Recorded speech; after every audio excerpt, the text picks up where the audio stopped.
Rabbil alamin. Wassalatu wassalamu ala asrofil anbiya'i wal mursalin wa ala alihi wa ashabihi ajma'in. Allahumma salli wa sallim ala Muhammad wa ala ali Muhammad kama sallaita ala Ibrahim wa ala ali Ibrahim wa barik ala Muhammad wa ala ali Muhammad kama barakta ala Ibrahim wa ala ali Ibrahim innaka Hamidum Majid. Qala rabbi israh li sadri wa yassir li amri wahlul 'uqdatam min lisani yafqahu qawli. Faqul rabbi anzilni munzalan mubarakan wa anta khairul munzilin. La ilaha illa anta subhanaka inna kunna minaz zalimin. Alhamdulillah, ayah bunda bang kakak semua, bersyukur kita pada pagi hari ini. Alhamdulillah, semoga kemudian surat Asy-Syams ya, yang kita setorkan pada pagi hari ini, yang kita wisudakan, wisuda mim. Mudah-mudahan kelak surat ini menjadi hujah buat kita untuk meminang surganya Allah.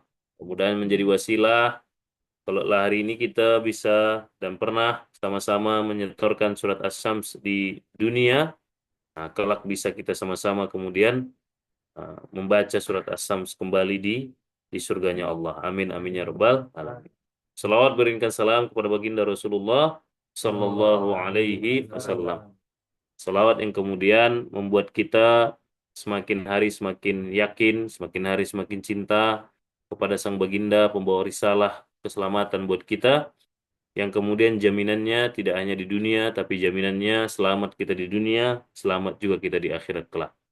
Mudah-mudahan juga apa yang kita lakukan hari ini, setiap detiknya menjadi atau dihitung oleh Allah Subhanahu wa Ta'ala sebagai ittiba kita kepada sang baginda, sang idola, sehingga kemudian setiap detik kita ini dihitung sebagai bukti kesetiaan kita dan menjadi wasilah kita dapat syafaat darinya. Amin amin ya rabbal alamin. Baik, ayah bunda bapak semua, surat Asy-Syams ya. Surat Asy-Syams ini ada salah satu hadis ya, hadis riwayat Muslim yang menceritakan salah satunya ya. Ada beberapa surat ya, surat Asy-Syams, Ad-Duha, Al-A'la, Al-Alaq sama Al-Lail ya. Dari Muaz bin Jabal ya. Kisahnya adalah kisah tentang Muaz bin Jabal. Muaz bin Jabal Al-Ansari radhiyallahu an.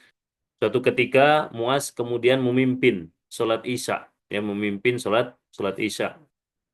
Lantas kemudian Muaz memperpanjang bacaan ayatnya, ya bacaan suratnya, bacaan ayatnya di surat Isya tersebut.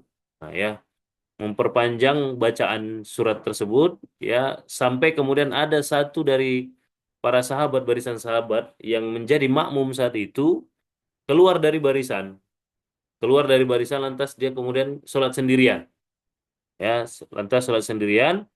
Kemudian setelah selesai sholat ada yang menyampaikan itu kepada Muaz bin Jabal bahwasanya tadi ya pada saat engkau jadi imam mengimami kami ya, ada yang keluar kemudian untuk akhirnya dia sholat sendiri. Lantas Muaz mengatakan, biarkan, itu adalah orang munafik, ya, biarkan aja itu munafik tuh orang tuh, gitulah kira-kira kata Muaz, ya.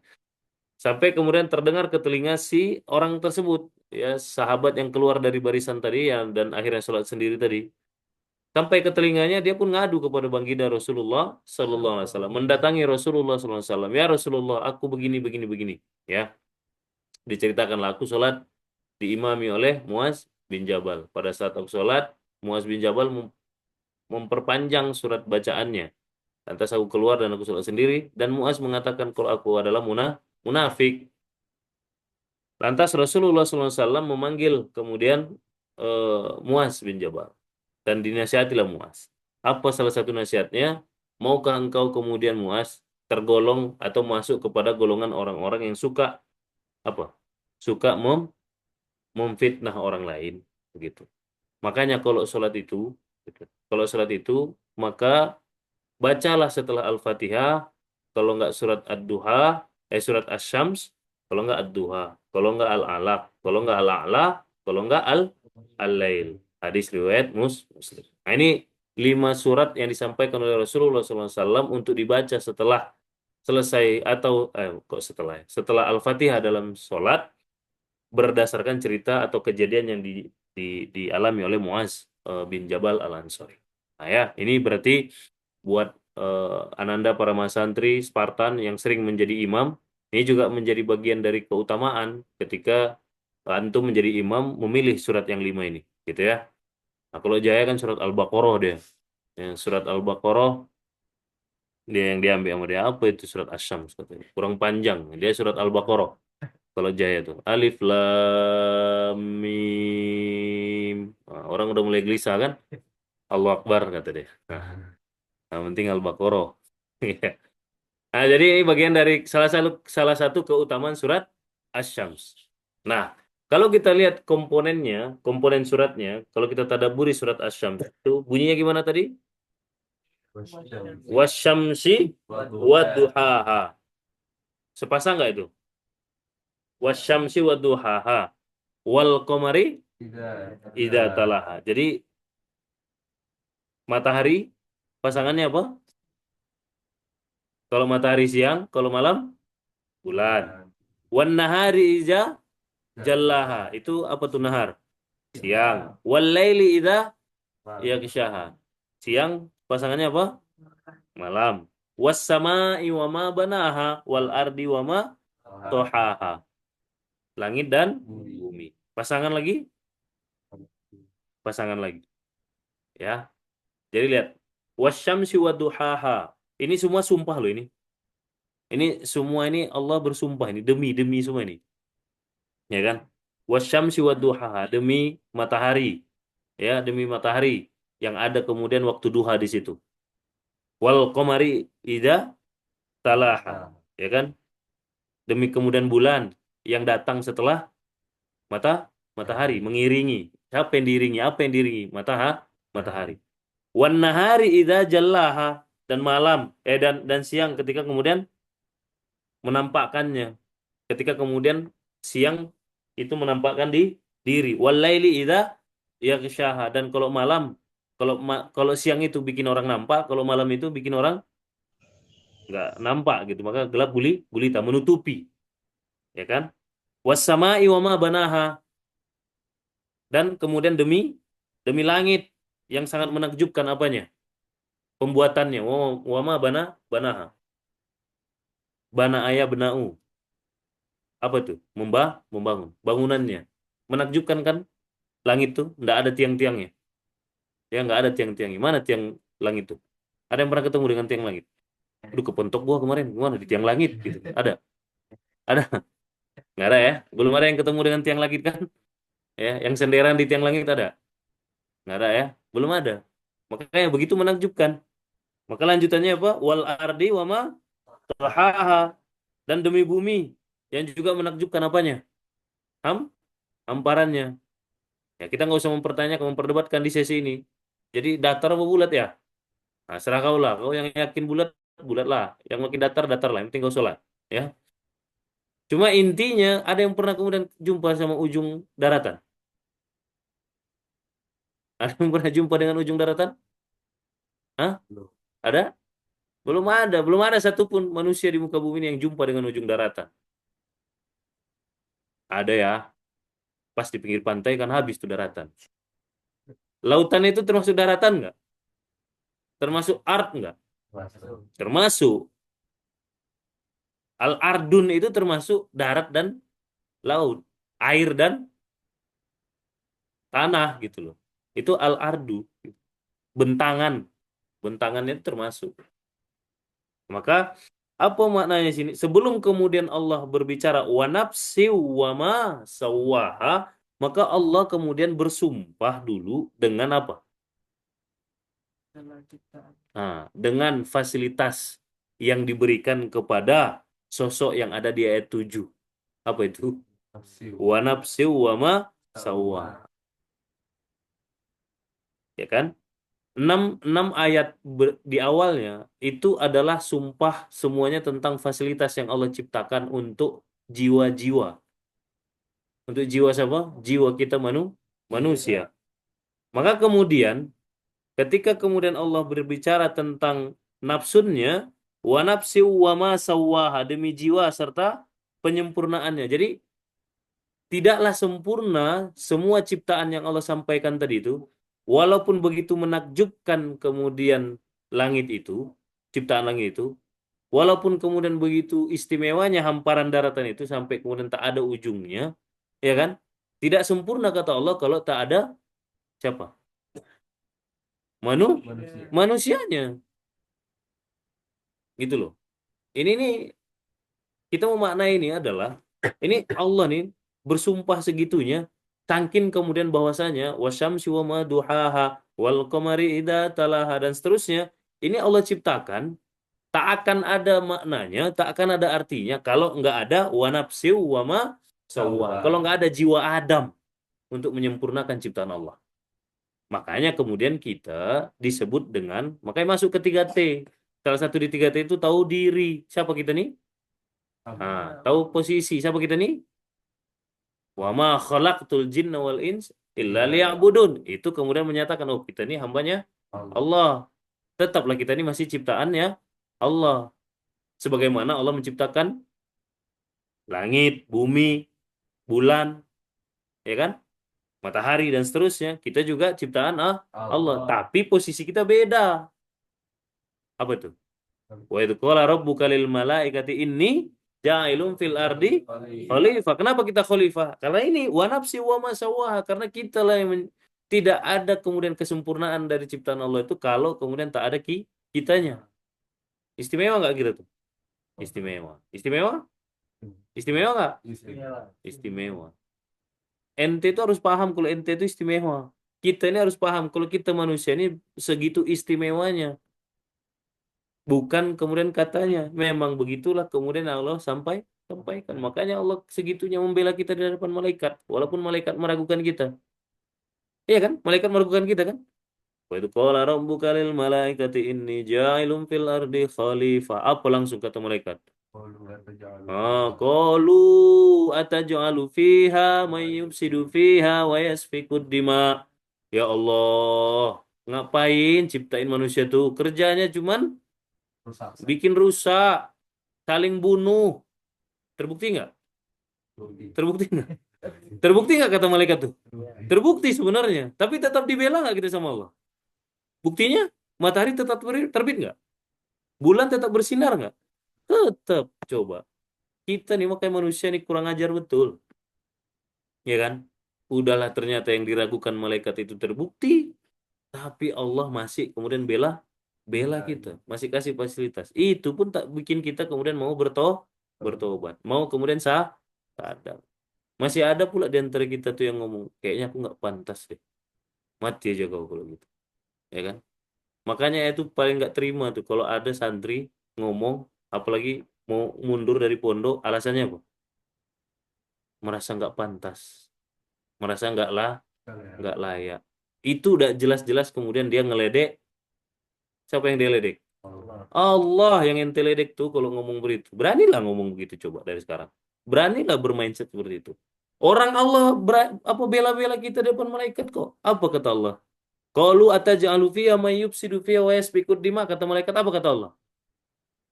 Wa nahnu nusabbihu bihamdika wa nuqaddisu lak, apa kata Allah? Qala inni a'lamu ma la ta'lamun. Apa jawaban Allah dengan kemudian keraguan malaikat begitu? Qala inni a'lamu ma la ta'lamun. Aku ini lebih tahu banyak, nggak usah banyak tahu kalian. Udah diem aja, aku yang lebih tahu. Dibela sama Allah langsung loh, nggak putus ayatnya. Satu ayat kan itu? Satu ayat itu. Artinya, tadabbur kita dari ayat surat Al-Baqarah, ayat berapa tuh? 30? 30 atau 25? 30. Dari satu ayat itu, kita kita ngambil ke pemahaman bahwasanya, ya kan? Di saat Allah kemudian membanggakan kita, di saat itu juga malaikat meragukan kita. Dan di saat itu juga Allah membela kita. Di satu ayat yang sama. Tidak putus ayatnya. Tidak putus ayatnya. Satu ayat yang sama. Gitu. Nah, bisa-bisanya kita ngomong, aku tidak pantas. Kayaknya aku nggak pantas deh. Apalagi bisa-bisanya kita ngomong, kayaknya aku nggak sanggup deh. Kalau ada mas santri yang nelpon bapak sama ibu nih, yang wali mas santri nih, mak aku pulang lama. Kenapa nak? Kayaknya aku nggak sanggup. Jangan diledek lah Allah tuh. Gitu jawabnya Pak Bu ya. Gitu jawabnya. Ya, kita ngeledek Allah. Kita ndak kemudian memahami betapa kemudian Allah itu menaruh kepercayaan besar sama Gitu. Balik ke surat Asy-Syams sama. Allah bersumpah demi matahari, demi bulan, demi siang, demi malam, demi langit, demi bumi. Itu hanya untuk manusia. Wan nafsi wa ma sawwa. Dan demi jiwa serta penyempurnaan ciptaannya. Nah, tapi ingat di lanjutannya. Kalau tadi kemudian sebelum ayat 6 ayat 1 sampai 6 Allah bersumpah itu apa ya sumpahnya? Demi apa? Semua demi fasilitas yang Allah ciptakan di dunia, di alam semesta ini. Tapi setelah wa nafsi wa ma sawwaha selesai, Allah langsung ngasih peringatan. Fa'alhamaha fujuraha wa taqwa. Apa maksudnya nih? Memanglah kata Allah, ada dua potensi manusia tuh. Potensi apa? Potensi fujur dan potensi takwa. Potensi jadi pembangkang, potensi jadi orang bertakwa. Emang dua potensi manusia tuh, ya. Emang dua potensi manusia. Apa terserah kamu mau pakai yang mana. Ya kan? Mode kita nih, kalau ibarat kata mobil, mode kan ada mode mobil tuh yang apa namanya, yang bisa manual, bisa bisa matic kan? Ada tuh, ada mobil tuh. Apa namanya? Triptonic ya. Triptonic tuh. Jadi bisa manual, bisa matic. Nah, sama manusia ini juga bisa jahat, bisa baik. Terserah kamu mau pakai yang mana modenya. Kamu mau pakai yang mode yang mana? Sebagaimana kita tadi punya mobil Triptonic tuh. Terserah kita mau pakai mode yang mana. Mau mode manual apa otomatis, matic. Sama. Fa'alhamaha fujuraha wa taqwa. Kata Allah, emanglah dua potensi manusia tuh jiwa yang tadi itu. Jadi bandit atau jadi baik. Gitu. Qad aflaha man zakkaha. Maka beruntunglah, udah beruntung. Nah, qad aflaha man zakka. Beruntunglah orang yang baik. Wa qad khaba man dasaha. Dan sungguh rugi orang yang mau jadi bandit tadi. Dah. Jadi jangan salahkan Allah lagi. Allah nggak adil ya. Udah jelas dikasih tahu Allah. Kau manusia, kau punya potensi dua ya. Jadi bandit apa jadi baik. Kalau kau jadi baik, beruntung kata Allah. Kalau kau jadi bandit, rugi. Udah dikasih tahu kan sama Allah. Jadi terserah kita kan. Siapa suruh kau nggak jadi bandit? Jangan salah-salahkan Allah. Allah nggak adil membiarkan aku jadi bandit.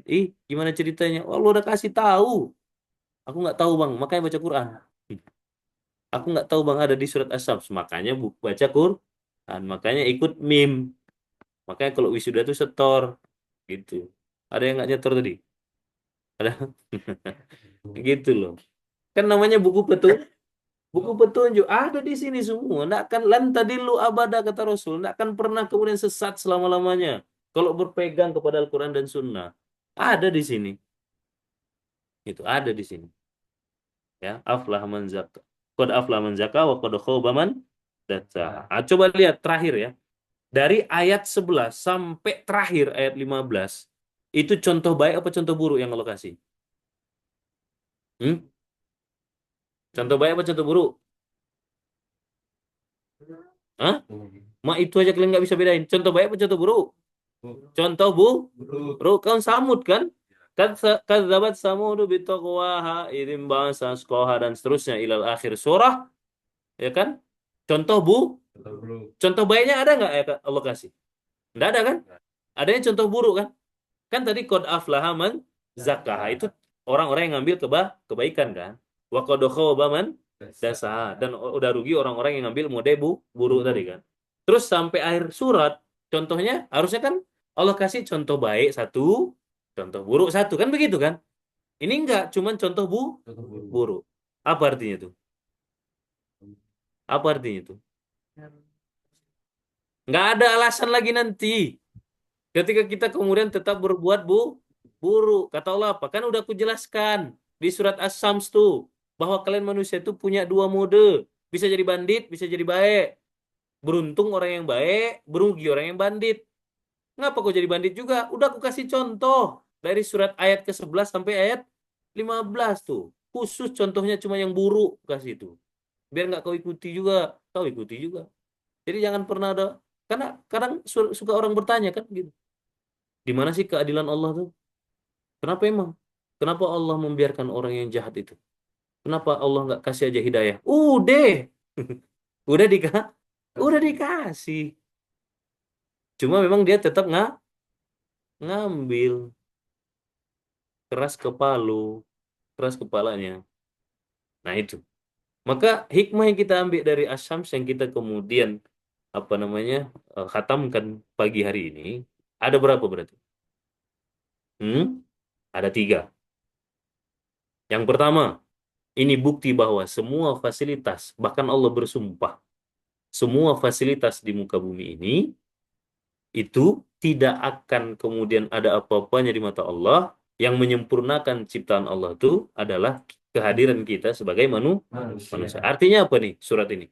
Surat ini harus menambah kepedean kita, menambah percaya diri kita bahwa kita nih jangan sekali-sekali meragukan diri kita, jangan sekali-sekali pesimis. Makanya Allah tuh nggak suka sama orang-orang yang pesi pesimis. Apa tuh pesimis? Nggak percaya diri, minderan jadi orang, ya kan? Minderan jadi orang gitu. Apa-apa disuruh ragu, apa-apa disuruh takut, ngerjain sesuatu tuh setengah-setengah, disuruh tarung nggak yakin, disuruh tempur nggak percaya, takut kalah dan seterusnya. Banyak takutnya. Makanya surat Al-Imran kan, wala tahinu, wala tahzanu kata Allah, jangan kau minder, jangan kau suka galau, nggak suka Allah. Allah nggak suka. Kenapa? Ya sebegitunya Allah udah sampaikan. Semua yang di muka bumi, di alam semesta ini, Allah ciptakan tidak akan sempurna sebelum kehadiran kita manusia. Nah, jadi buat mahasiswa santri ini, Spartan, Avengers juga lah. Jangan pernah lagi menghadap ayah, menghadap ataupun cerita dan seterusnya, apapun lah ceritanya. Jangan pernah lagi menyerah di jalan dakwah ini, di jalan juang ini, kalau kemudian alasannya apa? Merasa. Merasa apa? Tidak layak. Hmm, merasa nggak layak. Kayaknya mantap ya. Kayaknya tahu diri gitu. Enggak, salah. Salah itu. Ya, aku kayaknya enggak enggak inilah ya, enggak lanjut. Kenapa? Iya, ayah sering sekali marah sama aku. Kayaknya aku nggak layak di sini. Memang bukan tempatku di sini. Alah, tepuk, betul kan? Apa artinya tuh? Kita sedang meragukan keputusan Allah. Iya. Jadi jangan sesekali. Makanya Allah tidak suka, tidak suka. Tengok contoh tuh Nabi Nuh, Nabi Nuh, Nabi Yunus. Contoh Nabi Yunus. Ketika kemudian keluar dari ikan paus, setelah dia sembuh, kan berdatangan kan?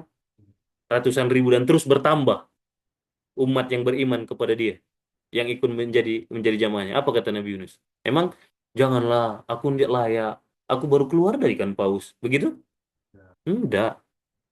Manusia yang beriman, manusia yang iman kepada Quran dan iman kepada nabinya Rasulullah SAW, ketika dia dievaluasi, ketika dia ada salah, maka itu bukan menjadikan dia bertambah justru itu menjadikan dia bertambah Kenapa? Karena dia pernah salah dan dia udah tahu salah dan dia udah tahu mana yang salah dan mana yang Benar. benar udah dialami sama dia. Bukan jadikan itu jadi merajuk, kata-kata orang Medan tuh. Tahu merajuk? Ngambek gitu. Nabi Yunus tuh dilemparkan ke perut ikan paus gara-gara apa? Mengeluh. Kok jadi gagap gitu Hanafi? Hanafi gagap ini. Hah? Karena apa? Karena Menyerah gitu.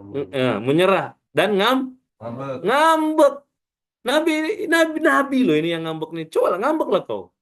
Biar dilemparkan ke perut ikan lele kau. Ya kan? Iya kalau nabi ke perut ikan paus agak lega dikit kan. Kita ini manusia biasa ikan lele lah. Sempit. Ya kan? Karena ngambek. Ngambek kenapa? Merasa enggak Gak pantas. merasa enggak pantas. Coba lah sekali kau ngerasa. Nabi Yunus tuh ngerasa enggak pantas. Kenapa? Bertahun-tahun dakwah menyeru beriman kepada Allah. Enggak ada yang mau enggak ada yang mau ikut. Akhirnya udahlah kayak nggak pantas gua ngambek lah. Rencananya mau kabur dari wilayahnya. Makanya naik kah? Makanya di surat Al-Anbiya itu nanti lupa surat ayat berapa? Al-Anbiya kalau ada ingat ya. Surat Al-Anbiya ayat berapa ya lupa. Di situ kan Allah sampaikan yang Allah menyapa Zunnun. Kan panggilan salah satu panggilannya Nabi Yunus itu adalah Zunnun. Ayat berapa itu ya? Lupa ya. Ada itu nanti kalau ada nanti sampaikan. Ya kan? Disampaikan sama Allah di ayat itu apa? Emang kau kira kau ngambek begitu aja akan kami biarkan kau? Gitulah kira-kira isi ayatnya. Nggak akan dibiarkan sama Allah. Makanya masuk kapal. Setelah masuk kapal, goyang kapal kan? Diundi berkali-kali, siapa tetap yang kena undian? Nabi Yunus. Padahal 3 kali loh. Karena nakhodanya tahu ini orang soleh, ya kan? Nabi ketika pertama kali, woi janganlah masa Nabi Yunus orang soleh nih, undi lagi aja ya, undi lagi, kena lagi Nabi Yunus, janganlah masa Nabi Yunus yang dilempar, lagi sekali lagi ya, sekali lagi, kena lagi Nabi Yunus, ya udahlah, sorry ya bro, gitu lah kira-kira. Kenapa? Nggak akan dibiarkan sama Allah. Makanya kaburlah dari medan tempur. Coba-cobalah kau kabur dari medan tempur. Selesai. Ah ini dia. Al-Anbiya ya, betul ya? Betul ya. Surat Al-Anbiya ayat 87. Wa dhunnuni idh dhahaba mughadiban fadhanna an lan taqdiru alaihi fanada fi zulumati an la ilaha illa anta subhanaka inni kuntu minaz zalimin. Dan ingatlah kisah Zunnun. Zunnun dalam kurung apa? Nabi ketika dia pergi dalam keadaan marah, ngambek, merajuk. Gara-gara apa? Gara-gara tak ada yang mau beriman. Lalu dia menyangka bahwa kami tidak akan menyulitkannya. Ah tuh. Fazonna allan taqdiru alaihi fanada. Maka dia berdoa keadaan apa? Menyulitkannya, maka dia berdoa dalam keadaan yang sangat gelap. Pada saat kapan itu? La ilaha illa anta subhanaka inni kuntu minaz zalimin. Pada saat kapan ini? Di perut ikan, Pak? Ikan paus. Iya. Kenapa kata Allah di sini sangat gelap? Ya gelap lah. Udah malam, Laut-laut. laut, perut ikan paus lagi. 3 kali gelapnya. Makanya sangat gelap kata Allah. Dah, apa namanya? Close. Apa sekarang? Nah, begitu. Nah, ngambek lah kau. Ini Nabi loh yang ngambek. Nabi loh yang merajuk. Masih digitukan hukumannya. Apalagi kau. Apalagi kita nih. Maka dari surat Asy-Syams ini kita ngambil kemudian prinsip. Jadikan prinsip. Kan sispak. A-nya apa? Aduh. Hanya. Sispak. A-nya apa? Al-Quran oriented. Cepat jawab. Tapi salah. Al-Quran. Oriented. Al-Quran oriented. Itu loh maksudnya. Santri sispak itu, santri siap pakai itu, A-nya Al-Quran oriented. Apa maksudnya? Setiap bertingkah laku, berprinsip, berdasarkan Al-Quran. Al-Quran. Maka masukkan surat As-Sams ini menjadi prinsip. Setelah kita khatamkan di Wisuda Mim. Jangan cuma khatam-khatam gitu aja. Jadi prinsip dia. Oh, nggak bisa. Aku nih nggak bisa ngambek-ngambek lagi. Aku harus jadi tangguh. Harus handal. Kenapa? Surat As-Sams. Itu yang pertama. Hikmah yang pertama. Hikmah yang kedua apa? Dari surat As-Sams ini. Bahwa manusia itu punya dua potensi. Sadar kita nih.